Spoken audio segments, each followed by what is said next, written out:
Assalamualaikum warahmatullahi wabarakatuh. Kami dari kelompok 6 akan mempresentasikan asuhan keperawatan katarak yang beranggotakan saya sendiri, Rizka Amalia, Wiwit Andriani, Ramona Immanuela, dan Rizka. Yang pertama, konsep medis. 1. Definisi. Katarak adalah opasitas lensa kristalina yang normalnya jernih. Biasanya terjadi akibat proses penuaan, tapi dapat timbul pada saat kelahiran atau katarak kongenital. Dapat juga berhubungan dengan trauma mata tajam maupun tumpul. Penggunaan kortikosteroid jangka panjang, penyakit sistemik, pemajanan radiasi, pemajanan yang lama sinar ultraviolet, atau kelainan mata lain seperti uveitis anterior. Menurut Corwin, katarak adalah penuaan progresif kejernihan lensa. Lensa menjadi keruh atau berwarna putih abu-abu dan ketajaman penglihatan berkurang. 2. Etiologi.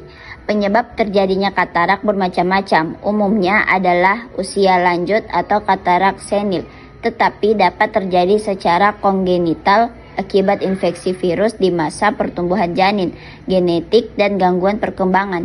Dapat juga terjadi karena traumatik, tetapi kortikosteroid metabolik dan kelainan sistemik atau metabolik seperti diabetes mellitus, galaktosemia, dan distrofi miotik, rokok, dan konsumsi alkohol meningkatkan resiko katarak. 3. Patofisiologi. Lensa yang normal adalah struktur posterior iris yang jernih, transparan, berbentuk seperti kancing baju, dan mempunyai kekuatan refraksi yang besar. Lensa mengandung 3 komponen anatomis.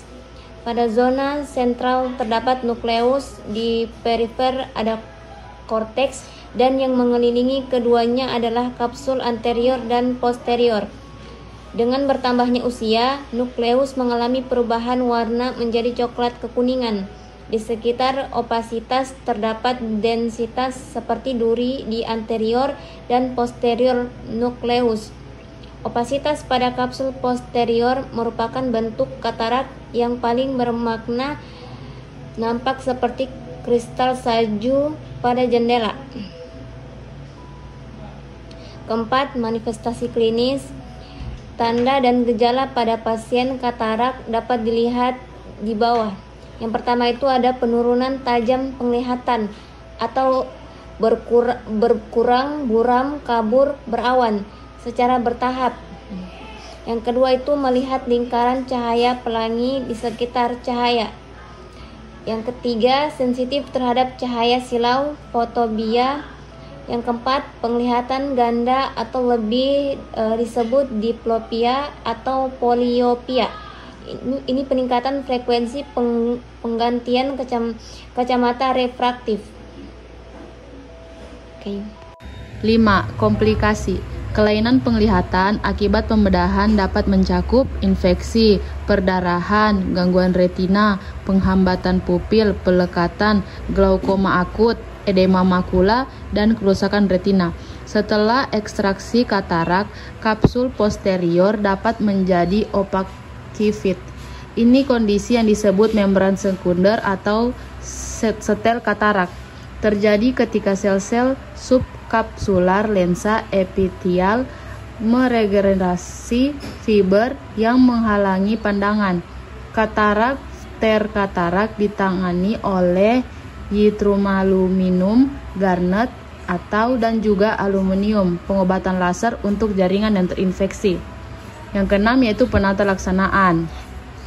American Academy of Ophthalmology 2021 mengklasifikasikan penata laksanaan menjadi 2, yaitu yang pertama penata laksanaan non-bedah. Sampai saat ini tidak diketahui ada manajemen yang efektif untuk katarak selain pembedahan. Perawat dan dokter harus menjelaskan kepada keluarga bahwa penata laksanaan yang paling tepat adalah melalui pembedahan. Yang kedua yaitu pelaksanaan bedah. Metode utama operasi katarak di sebagian besar dunia adalah dengan sayatan kecil. Indikasi utama untuk operasi katarak adalah penurunan fungsi penglihatan yang diprediksi dengan operasi akan mengembalikan fungsi penglihatan menjadi lebih baik.